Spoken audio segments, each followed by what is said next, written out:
রাজ্য রাজনীতির হটস্পট নন্দীগ্রাম, এই নিয়ে আর কোনো কারোর সন্দেহ নেই, মনে কোনো দ্বিধা নেই, দ্বন্দ্ব নেই। নন্দীগ্রামকে কেন্দ্র করে সাজো সাজো রব এবং ভোটের প্রতিটি ক্ষেত্রতেই শাসক বিরোধী যুযুধান দুই পক্ষ একে অপরকে ইঞ্চিতে ইঞ্চিতে বুঝে নেবে। সব মিলিয়ে বলা যেতে পারে যে রাজ্য রাজনীতির যে এখন প্রেক্ষাপট, সেই প্রেক্ষাপটের জন্য অত্যন্ত গুরুত্বপূর্ণ হতে চলেছে নন্দীগ্রাম আসন। কেননা নন্দীগ্রাম আসন নিয়ে এবার চরম উৎকণ্ঠা হয়েছে। 2021-এর বিধানসভা ভোটে 2000-এরও কম ভোটে রাজ্যের মুখ্যমন্ত্রী অর্থাৎ মমতা বন্দ্যোপাধ্যায় তথা তৃণমূল সুপ্রিমো তাকে পরাজিত করেছিলেন বর্তমানের বিরোধী দলনেতা এবং তখনকার বিজেপি নেতা শুভেন্দু অধিকারী।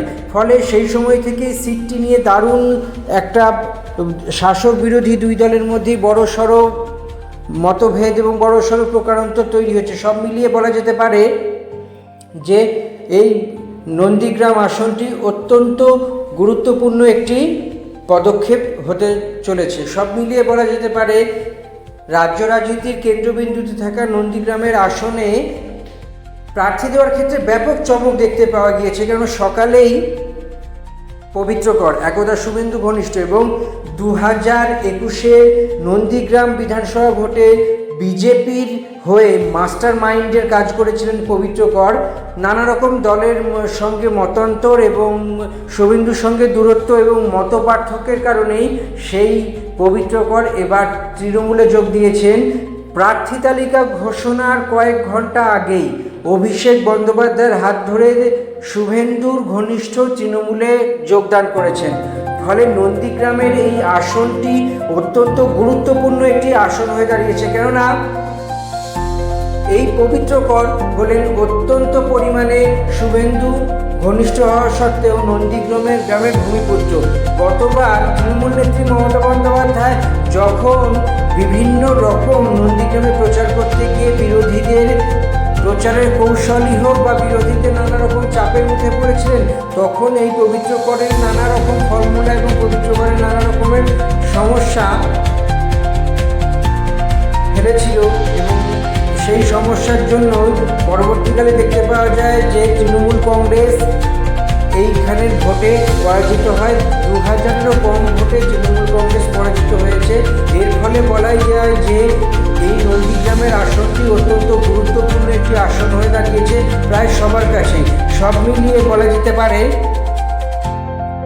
যে এই আসনটি নন্দীগ্রামের আসন নিয়ে ক্রমশই বুক বাঁধছে তৃণমূল কংগ্রেস। কেন ভূমিপুত্র পবিত্র কর জানিয়েছে যে নন্দীগ্রাম আসনটির ক্ষেত্রে অনেক গুরুত্বপূর্ণ বিষয়ের মধ্যে অন্যতম বিষয় হলো এখানকার মানুষ তার সঙ্গে আছে রাজ্যের শাসক দলের উন্নয়ন এবং শাসক দলের যে প্রতিশ্রুতি পূরণ, এই সমস্ত কিছু নিয়েই তারা অত্যন্ত আশাবাদী। ফলত তিনি এই কথা বলেছেন যে এবার ফলাফলই বলে দেবে যে তিনি কতটা সত্যি কথা বলছেন না। নন্দীগ্রামের এই আসন থেকে তৃণমূল কংগ্রেস যখনই মনোনীত করে পবিত্র করেন নাম, তখন থেকেই বিভিন্ন রাজনৈতিক দল বিভিন্ন রকম কথাবার্তা বলেছে। এক মহল থেকে শুনতে পাওয়া যাচ্ছে যে নন্দীগ্রাম আসনটি তৃণমূল বিজেপিকে উপহার দিয়ে দিল, ওয়াক ওভার দিয়ে দিল। অনেকে আবার বলছে যে নন্দীগ্রামের আসনটি হালকা করে দিল তৃণমূল কংগ্রেস। এবং একই সঙ্গে বলা যেতে পারে যে বিজেপির পক্ষ থেকে নন্দীগ্রাম আসনটিকে জেতা সহজ রাস্তা করে দিয়েছে। আবার কিছু মহল বলছে যে না, নন্দীগ্রামের ভূমিপুত্র অর্থাৎ পবিত্র কর নন্দীগ্রামের এই যে অবস্থা, সেই নন্দীগ্রামের অবস্থা থেকে বুঝে শুনে এবং মাটির ভাইব্রেশন বা কম্পনটাকে অনুভূত করে অর্থাৎ মাটির কাছাকাছি থেকে লড়বে। গতবারের বিধানসভা ভোটে অর্থাৎ 2021-এর বিধানসভা ভোটের গণনার দিন নানা রকমের কারচুপির অভিযোগ উঠেছিল। অন্তত শাসক দলের পক্ষ থেকে তেমনই অভিযোগ করা হয় যে লোডশেডিং হয়ে গিয়েছিল গোনার পরপর।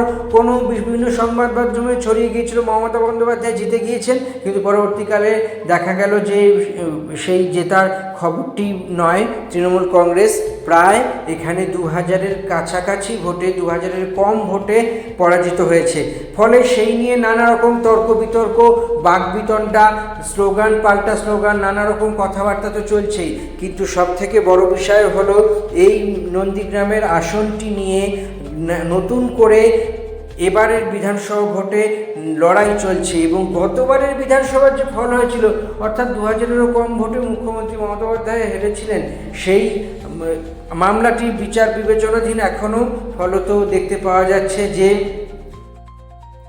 এই নানা রকমের সমস্যা এবং নানা রকমের সমস্যার মাঝেই নানা রকমের সমাধানও তৈরি হয়েছে, সমাধান সূত্র তৈরি হয়েছে। সব মিলে বলা যেতে পারে নন্দীগ্রামের আসনে ভূমিপুত্র পবিত্রকর তৃণমূলকে কি আসনটি উপহার দিতে পারবে, নাকি না শুভেন্দুর কাছে একতরফা আত্মসমর্পণ হবে, সেই বিষয়টি এখন দেখার সময় এসেছে। আর কয়েক সপ্তাহের মধ্যে তা প্রকাশিত হবে। 4 মে ফলাফলেই বুঝতে পারা যাবে তৃণমূলের দাবি না বিজেপির দাবি, আসলে কোন দাবিটি সত্যি বা কোন দাবিটি সত্য প্রমাণিত হলো।